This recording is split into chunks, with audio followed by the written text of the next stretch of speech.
Ahora mencionabas al psicólogo estadounidense Marshall Rosenberg. La violencia, lo que dice es la manifestación de la impotencia y la desesperación de una persona que piensa que sus palabras no bastan para expresarse, entonces grita, ataca y agrede. Yo le pregunto, ¿usted conoce a alguien que se comunique así? O a lo mejor usted es de las personas que hablan de esa manera o que se comunican de esa manera. Bueno, vamos a decirle hoy cuáles son los 4 pasos para la comunicación no violenta. Y está con nosotros la psicóloga clínica Joana Alvarado, a quien le doy la bienvenida y le agradezco muchísimo por estar aquí en Buen Día. Muchas Bienvenida. gracias, Randall. Gracias. Gracias. En palabras sencillas, explíquenos qué es comunicación no violenta. Claro que sí, Randall. Y es confuso decir comunicación no violenta porque cuando referimos el término suena fuerte y la gente dice violenta, pero violencia es cuando agredimos físicamente o gritamos. Y vieras que hay más tela que cortar ahí. La comunicación no violenta, yo diría, es asertiva, es afectiva, es empática, es más dulce, le preocupa a la otra persona. Entonces tiene que ver como todo lo que está al otro lado de la violencia, hasta los silencios. Ok. Es importante eso que usted mencionaba. Entonces tiene que ver mucho con la empatía. Absolutamente, porque si nosotros logramos, que es la base de la comunicación no violenta, entender cuál es la necesidad de la otra persona e incluso mi propia necesidad, podemos comunicarnos de una manera más enfocada en esa necesidad que tenemos, porque los seres humanos, Randall, tenemos necesidades que no solo tienen que ver con la alimentación, con las necesidades fisiológicas, sino con necesidades afectivas. Por ejemplo, de sentirme amado, valorado, apreciado, de tener privacidad. Y esas necesidades, cuando se ven violentadas o cuando se ven agredidas por alguien sin que esa sea su intención, hace que la otra persona se sienta completamente atacada. Y entonces, a su vez, esta persona ataca. Por eso se requiere empatía, ojalá, de las dos partes, Randall. Es importante esto que está mencionando usted, porque ahora conversábamos nosotros ahí antes de que comenzáramos la entrevista formalmente, que uno a veces cuando está molesto o frustrado o se siente ofendido o se siente, no sé, agredido de alguna manera, uno dice muchas cosas. La gran mayoría de esas cosas que dice en realidad no las siente o no las piensa. ¿Por qué nos pasa eso? Qué interesante, porque casualmente este autor propone algo. Marshall nos dice que nosotros estamos usando un lenguaje que heredamos de generaciones atrás, ¿verdad? Más rústicas. Entonces el llamado es que nosotros hoy, en este mundo donde ya las generaciones cambiamos, donde nos importa, donde reconocemos que estas necesidades son efectivamente de cada uno, de todos los seres humanos, todos las tenemos, necesitamos cambiar nuestra forma de comunicarnos. Entonces funcionamos de manera automática.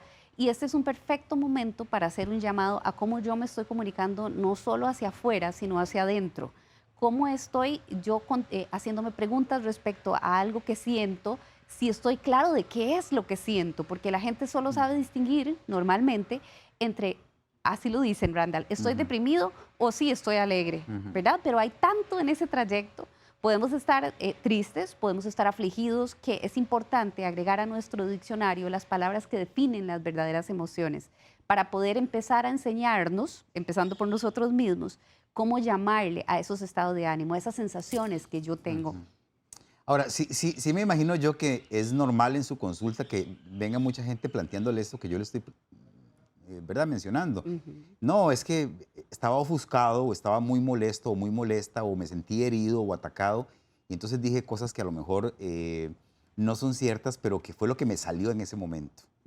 Eh, ¿Hay forma de aprender a manejar eso, que evitar que eso pase? Claro que sí, y es una de las cosas bonitas de la neurociencia que nos dice ahora que nuestro cerebro nunca pierde la capacidad de aprender. Ajá. Basta con que nosotros tengamos la disposición. Y efectivamente, me pasa con los ejecutivos tanto de empresas como con los talleres a jóvenes que hacemos de estos temas, como con los maestros que trabajamos estos temas, de que a veces se me salió y estoy súper entrenado y he súper leído montones de cosas, pero digo algo que estoy tan como amaestrado casi a decirlo de esa manera que no me percato. Randall, y el mejor de los casos es que luego me dé cuenta que lo hice. Claro. Pero hay gente que no. Que ni siquiera es consciente. No, ni siquiera. Podríamos preguntar aquí a la audiencia que digan, ¿usted considera que usted se comunica de manera violenta? O sea, que no es empático, que no es que no le preocupa lo de la otra persona. Hay una palabra que se me va ahorita, pero es como Es una palabra muy fuerte porque tiene que ver justo con esa disposición que yo escucho al otro, más allá casi de la empatía. Lo cierto es que todos podemos aprender en todo momento cómo poder comunicarnos. Y hay 4 pasos que propone por lo menos este autor, que yo lo mezclo con técnicas de PNL para poder precisamente aprender esta forma nueva de comunicarnos. Que justamente a eso vamos. Ustedes van a ir viendo en la parte inferior de la pantalla cada uno de estos pasos. Vamos a empezar con el primero. El primero es observar sin evaluar. Así es. ¿A qué se Randall. refiere? Y voy a ampliar esto que estás diciendo porque hay algo muy importante que este autor propone y por eso me traje aquí 2 amigos con los que Dos suelo, muñequitos. sí, con los que suelo hablar en las charlas incluso para adultos. Y es que esto es un chacal, por si no se nota, y el chacal en la comunicación no violenta está relacionado justamente con la forma de comunicarnos de forma violenta. Ajá. ¿Qué significa? Que el chacal representa la forma rastrera, es carroñero, está siempre listo para atacar, está muy pegado al suelo buscando de qué comer. Y por el otro lado tenemos, aunque no lo parezca tanto, a la jirafa. Marshall habla aquí de la jirafa como un animal que nos refleja la forma de comunicación no violenta. ¿Qué sería? Porque la jirafa tiene un cuello tan grande, Randall, que está muy despegado del suelo y puede tener un panorama más grande de las cosas. Claro. Y ahí entra lo que vos estás diciendo respecto a la observación, Sin evaluar. sin evaluar. Porque las 2 cosas no significa que no las tenemos que hacer de vez en cuando, pero es importante que sepamos que hay una forma de comunicarnos de manera no violenta que es pudiendo o hacer observaciones de los hechos, que sería describir las cosas, como por ejemplo que yo diga, mira hija, estás dejando siempre tus zapatos en la entrada de la casa. Generalmente las personas se tropiezan en tus zapatos, estoy describiendo, ¿verdad? Todavía no le estoy diciendo, hija, que por cierto Amanda está cumpliendo 13 años, lo siento, ahora voy a pedir perdón, te felicito hija, te amo. Está cumpliendo 13 años hoy. Felicitaciones Bueno, de nuestra parte muchas también. gracias, Randall. Y estoy describiéndole la situación. Entonces, ¿qué es? No estoy evaluando, no le estoy diciendo, qué desordenada que eres, o siempre haces lo mismo, o nunca pones atención. Eso ya es una parte que hace el chacal, que es criticar. La violencia tiene que ver con la crítica, Claro. tiene que ver con la comparación. Sos mejor, sos peor, sos esto, sos lo otro, con la etiqueta. ¿Verdad? Tiene que ver con esos juicios que nosotros nos atrevemos a darle a las personas. La no violenta tiene que ver, por lo contrario, con esa descripción de los hechos sin juzgar. Qué Entonces, interesante, ¿verdad? Porque somos muy dados justamente a eso, a evaluar. Y ahora que mencionabas la comparación, estoy seguro que muchos en sus casas tendrán claro que, sin quererlo obviamente, ¿verdad? Los papás a veces comparan entre hermanos. O sea, ¿por qué usted no es tan ordenado como su hermano? claro. ¿O por qué a usted no le va tan bien en la escuela como a su hermano? Vea qué buenas notas lleva. Y eso, ¿cómo no solamente molesta, sino que también hiere? Absolutamente. Y de hecho es que la comunicación del chacal, la violenta, tiene que ver con juzgar, con comparar qué estábamos diciendo, tiene que ver también con eso que nosotros hacemos normalmente, que es querer cambiar al otro y aconsejarlo, porque Es yo cierto. sí sé, ¿verdad? Yo sí sé lo que tienes que hacer y entonces te digo, mira, lo mejor que vos puedes hacer, estas son frases violentas. Mira, yo sé que vos si hicieras tal cosa, tal otra. Mira, es que por tu bien, tal cosa. Mira, es que ese consejo nos pone en una posición de poder muy chacal, de que yo soy el que sé, es en una posición de poder. Ok, importante. Bueno, el segundo paso se llama expresar cómo nos sentimos, que a veces suena muy sencillo, pero es bien complicado decir qué nos está pasando. Así es. Y es que antes decíamos que ojalá ampliemos el vocabulario que hay en medio de estar deprimido y estar alegre, que podríamos verlo como un polo y otro polo. La gente puede preguntarse en este momento, a ver, ¿cómo me siento hoy? Y generalmente la persona responde, bien. En mis conferencias yo les digo, ¿cómo se encuentran? Y todo el mundo responde en coro, bien. Bien. ¿Qué es bien? Yo me siento energético, yo por lo contrario hoy me siento afligido.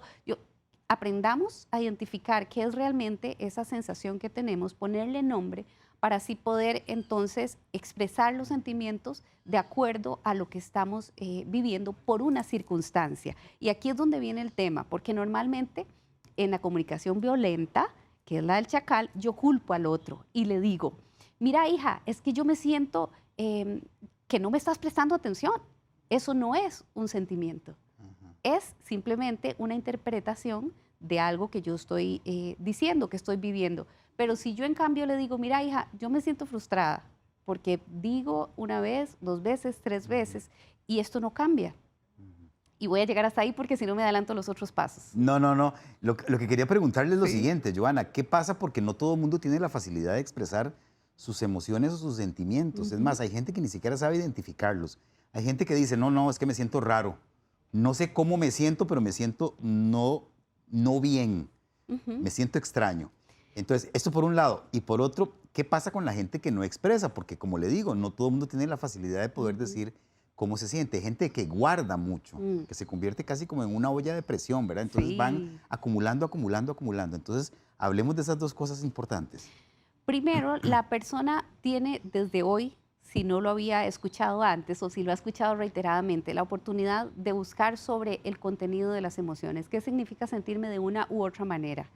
¿Qué sentido, digamos, en el diccionario podemos encontrar para la definición de que estoy en paz? O de que por lo contrario estoy desesperanzado o desesperado o estoy afligido. Busquemos esas definiciones de esas diferentes emociones para poder ponerle categoría, porque a mí me duele mucho cuando mis clientes llegan y me dicen, mira, es que he estado tan deprimido, y yo le digo, contame, ¿cuánto tiempo tenés de estar deprimido? No, es que desde la semana antepasada.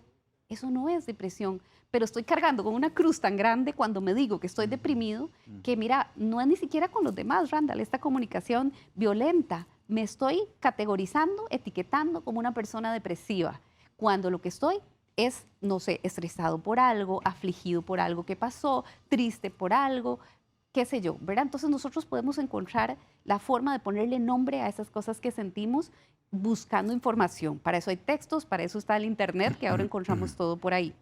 La persona que no expresa también, Randall, es momento de que sepan y sepamos todos de que no somos lo que nosotros creemos, somos lo que nosotros queremos ser. Entonces no se vale decir, es que a mí no me enseñaron, yo no sé hacer eso. A mí me cuesta, no me salen las palabras, no sé cómo expresarlo. Claro, en mi familia nadie sabe hacerlo, todos nos tratamos así y eso es normal. ¿Ok? Bueno, pero insisto, el autor cuando propone que estamos comunicándonos con un lenguaje que data de muchos años atrás y nos invita a evolucionemos.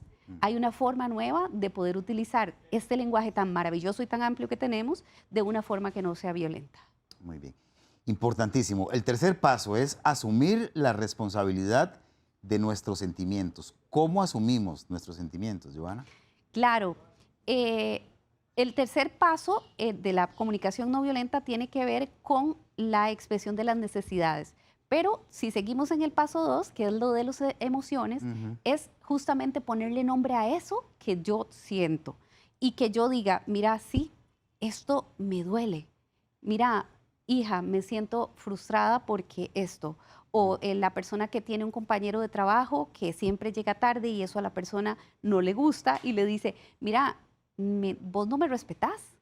Estoy catalogando a esa persona como una irrespetuosa, en lugar de asumir y decir, mira, es que a mí me estresa las tardías.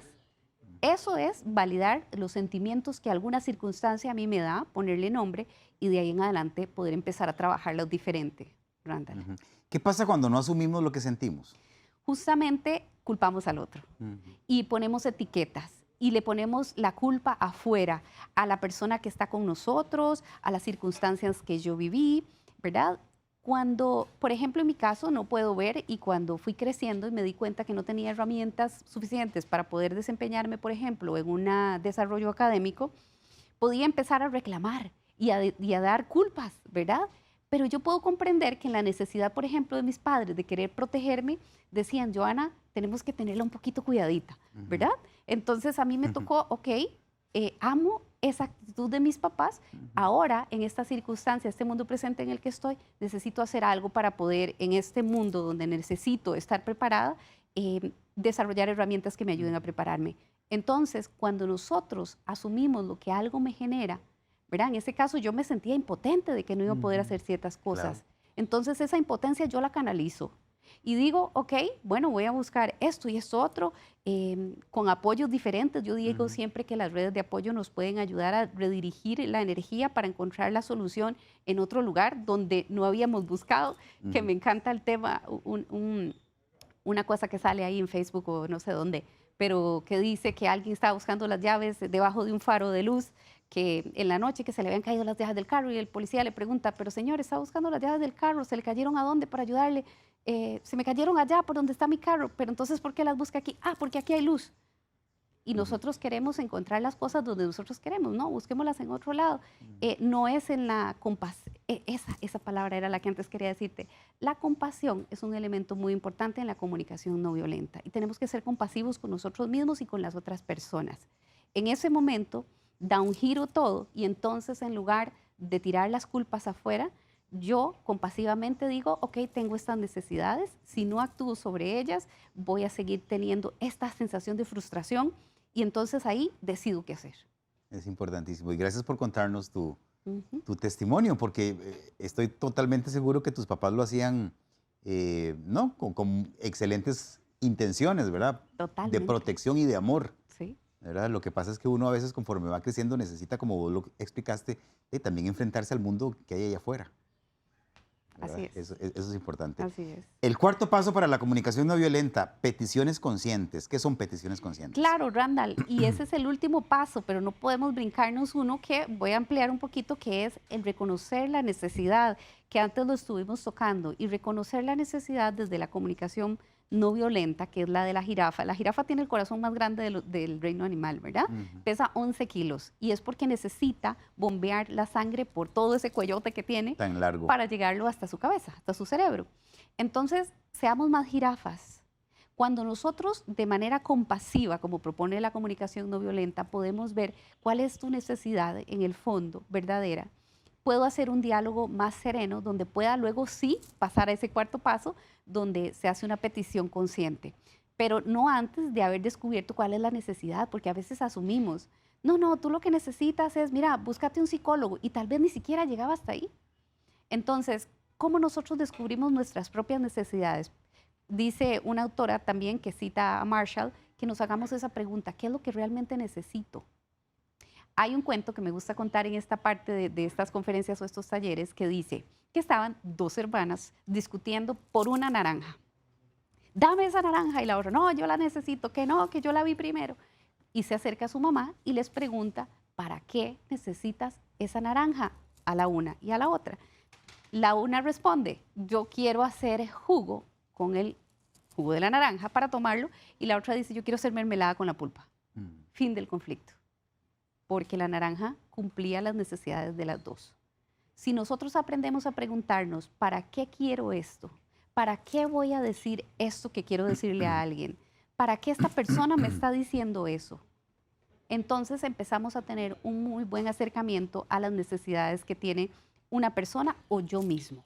Ujú. Ujú, Qué interesante. Vea, hay mucha gente, Joana, que nos está escribiendo, ujú. y quiero leerle un par de comentarios. Por favor. Carolina Víquez, muy lindo el tema de hoy y yo quisiera aportar algo.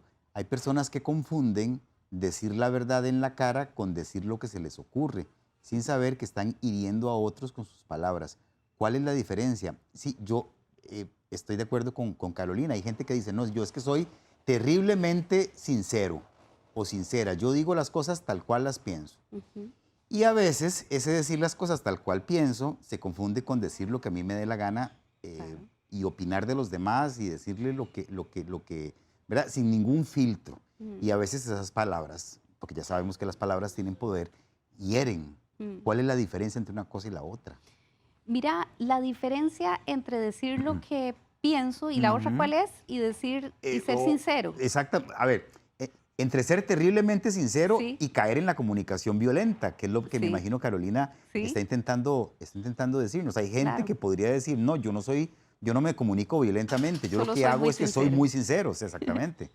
Claro, bueno, ahí empieza terriblemente la comunicación no violenta. De hecho, Caro, la cuestión aquí importante es preguntarme para qué yo quiero decir esto. O en el caso de ser yo el agredido, porque, a ver, no es que solo puedo ser comunicador de manera violenta o no, es que puedo también ser víctima de esa comunicación violenta, pero también en esa posición tengo margen para poder ayudarme con estos pasos de la comunicación no violenta. Y puedo preguntarle a la otra persona, devolverlo de esta manera. Mira, vos sentís que si me recomendás hacer esto y lo otro, o que si pensás eso sobre mí, a mí, ¿en qué me funciona? ¿Para qué me lo dices? Ujú. Y entonces volvemos al para qué en las conversaciones. Mira, ¿para qué yo necesito esa información? Contame. ¿Verdad? Si estamos hablando de ser sincero, eso sería lo más sincero. Yo no sé qué quieres que haga yo con un montón de información respecto a lo que vos pensás de mí, Ujú. que no es lo mismo que mi propio concepto. Claro. No, y también pienso que uno para decir la verdad y ser honesto no necesita utilizar palabras que hieren. O sea, puedes buscar una forma, digo yo, bonita, siendo siempre honesto y claro y puntual, pero sin necesidad de decir cosas que hieran más allá de lo necesario. Y es que qué interesante eso que decís, Randall, porque la verdad, ¿para quién? Para Ajá. el que lo dice, que se cree Sí, dueño de la verdad, sí, sí. súper chacal. No, y lo que nos pasa en las redes actualmente, ¿verdad? La gente escribe todo tal cual, sin Sin ningún filtros. filtro.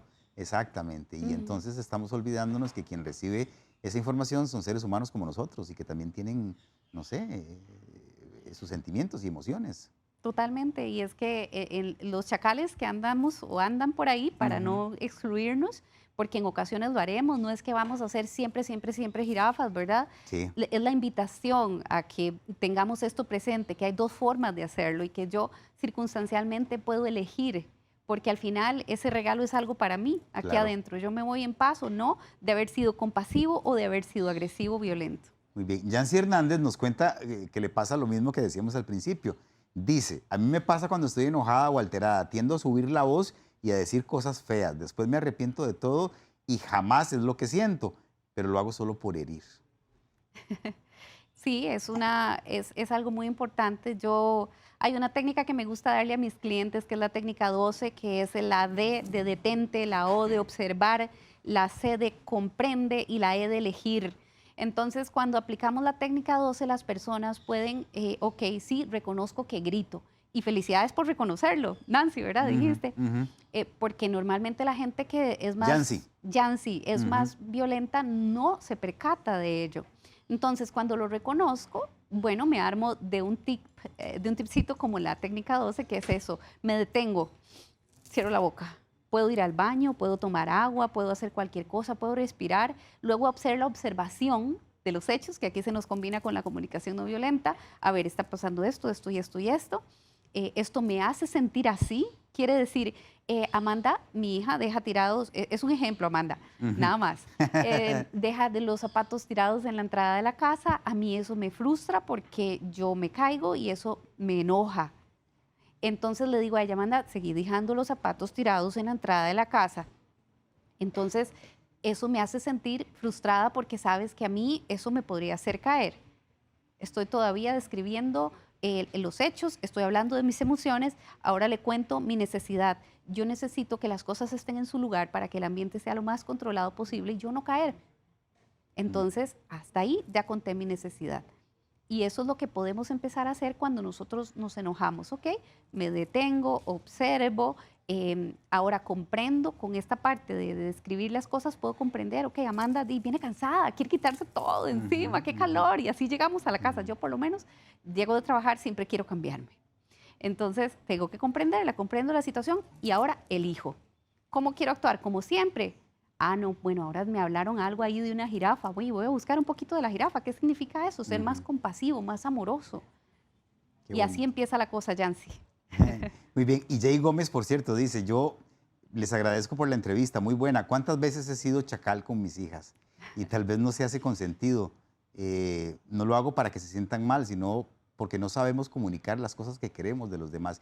Y esto que ella plantea es cierto, a veces no es Mm, porque queramos ujú. hacerlo, sino porque no tenemos las herramientas Claro, para hacerlo de una forma distinta. Por claro. eso estos espacios son tan útiles porque aprendemos. Así nos ha pasado en todas las conversaciones. Luego, cuando yo hago seguimiento de esos talleres, las personas me cuentan testimonios maravillosos. Y es que el chacal y la jirafa tienen la misma intención. Usted le pregunta qué es lo que quiere y yo quiero ayudarte, es que es para que aprendas a ser ordenado, es que para, ¿verdad? Y todas las necesidades parecen ser en esencia buenas. Ujú. Pero la forma en la que yo proceso eso con la otra persona es la que podría hacer la diferencia. Muy bien, vea, y aquí ya para ir cerrando, quiero preguntarte esto que está, vamos a ver, ya se me perdió. Porque nos falta el cuarto paso que estabas mencionando antes, Ah, ¿verdad? bueno, démosle de una Sí, vez entonces. ¿Qué, sí. qué querías Que aportar acerca de las peticiones tiene que conscientes? ver las peticiones conscientes con algo muy puntual. Ya hemos hablado de cómo me siento, de cuál es la necesidad, la Ujú, descripción de los hechos, y ahora cuando hago la petición consciente tengo que tomar 4 características en cuenta para ofrecerte como lo que sigue, ujú, ¿verdad? Porque si nos quedamos en la pura observación, el puro sentimiento y en la pura necesidad, no pasa nada. Es más una conversación y nada más. Pero la petición tiene que ser racional, tiene que ser negociable, tiene que ser planteada en positivo y tiene que ser concreta. Son 4 pasitos, 4 características. ¿Por qué en positivo? Porque pido lo que quiero, no lo que no quiero. Ya no quiero verte de esa manera estudiando, con los pies para arriba. Se sienta bien. Ya empezamos con una comunicación violenta. ujú. Ya no quiero verte en la televisión todo el día. No quiero verte con ese teléfono. Y la persona se queda así como, ¿y qué hago? Necesita dirección. Entonces, en positivo significa qué hace la persona. Ok, mira, entonces Amanda, los zapatos, esto y esto me hace sentir así. Yo necesito que los pongas aquí. Mira, con solo que te corras 1 metro a la derecha, estás poniendo en un lugar donde a mí no me tropiezan, Ujú, por ejemplo. ujú, ¿Crees que puedes hacerlo, hija? Probablemente me dirá que sí. ujú. Ujú. Y todos Y felices. todos felices. ¿Cuáles son, ahora que estás hablando de eso, Giovanna, cuáles son los principales errores que cometemos al pedir algo? Claro, no tomar en cuenta, por ejemplo, decir cosas como esto que estaba mencionando, ¿verdad? De qué es lo que no quiero. Ajá, Yo pongo el ejemplo también en mis charlas, en los talleres, usted no se monta en un Uber sin haber puesto la dirección, es porque si no cierto. el Uber no te lleva a ningún sitio. Necesitas haber puesto la dirección de dónde quieres llegar. Para poder darle dirección al cerebro de cómo quieres que actúe, tanto en vos mismo, porque esto también aplica para mí mismo. Ok, Joana, me sentí muy estresada por tal y tal cosa, eso no sé, no me hace sentir segura, que es una necesidad. Entonces, la próxima, lo que voy a hacer es entrenarme más. Por ejemplo, para ir a dar una charla, voy a entrenarme más. Eso es dirección, en concreto. Entonces, voy a entrenarme más, significa que voy a ponerme a estudiar más horas antes de la conferencia. ¿Ok? En concreto. En positivo, voy a estudiar más. Negociable, bueno, que puedo hacerlo 15 días antes, no Ujú, 22 días antes. ujú, ¿Y cuál es la otra? Positivo, concreto, negociable y racional, ujú. ¿verdad? Que sea alcanzable, no que me ponga yo, no, voy a leerme 5 libros para ir a la Sí, una meta conferencia. inalcanzable. Ujú. Ujú. Muy bien. No, lo que te quería preguntar ya para ir cerrando es esto que Patti Fernández nos está planteando en el Facebook. ¿Qué pasa cuando nos damos cuenta que estamos gritando? Claro, uno a veces comienza a subir el volumen, ¿verdad? Sobre todo cuando está molesto y de repente se nota o uno se percata o la otra persona le dice, hey, me estás gritando. Mm. Y no nos damos cuenta. Uno puede parar ahí. Claro, mira, y ¿Qué es una, recomendás? hay una frase que me encanta que dice que cuando una sociedad es hostil, lo revolucionario es ser gentil. Entonces, solo el hecho de que seamos conscientes en este momento, porque los seres humanos aprendemos en 4 etapas, el nivel de incompetencia inconsciente, incompetencia competencia consciente y competencia inconsciente. Quiere decir que pasamos por aprender algo en diferentes momentos y cuando ya llegamos a la última etapa de que es una competencia inconsciente, lo hacemos automático, como cepillarnos los dientes, como vestirnos. Ya no lo pensamos, ya sabemos hacerlo, pero de momento tenemos que recordar esto que hoy les enseñamos, que Ujú. sería la jirafa y el chacal. ¿En qué me quiero enfocar? Entonces, si varias veces voy a gritar, pero ya una de las veces lo logré controlar, lo logré gestionar, logré identificar la necesidad que yo tengo. Empecemos por ahí, ¿qué es lo que yo quiero? Uy, es que trabajé todo el día y estos chiquitos vienen Ujú. y tienen ese desorden. Ok, es que estoy cansada, quiero descansar, esa es mi necesidad, necesito descansar, pero ¿cómo vienen mis hijos? Eso es empatía. Vienen cansados también y también necesitan descansar. Entonces, soy empático, soy compasivo y empiezo a hacer un cambio en mi forma de reaccionar, de elegir cómo quiero reaccionar frente a las mismas circunstancias, porque las circunstancias no van a cambiar. Muchísimas gracias, Joana. Ha sido muy provechoso conversar con vos esta mañana. Si quiere comunicarse usted con Joana Alvarado, puede hacerlo por varias redes sociales. Tiene Instagram, Facebook y LinkedIn y todas son con la misma dirección o la misma usuaria, que es @DRA de doctora punto Joana Alvarado pegadito. Así es, ¿verdad? Así es, perfecto. Ahí Brandon. estás en constante comunicación con Sí, la gente. procuramos estar poniendo tipsitos y cosas ahí para que puedan. Gracias. Estoy seguro que todos vamos a recordar al chacal y a la Y a jirafa. la jirafa. A parecernos más a la jirafa, entonces. Muchas gracias, Brandon. Gracias a usted. Si le gustó este video, recuerde suscribirse a nuestro canal de YouTube para repasar el contenido disponible.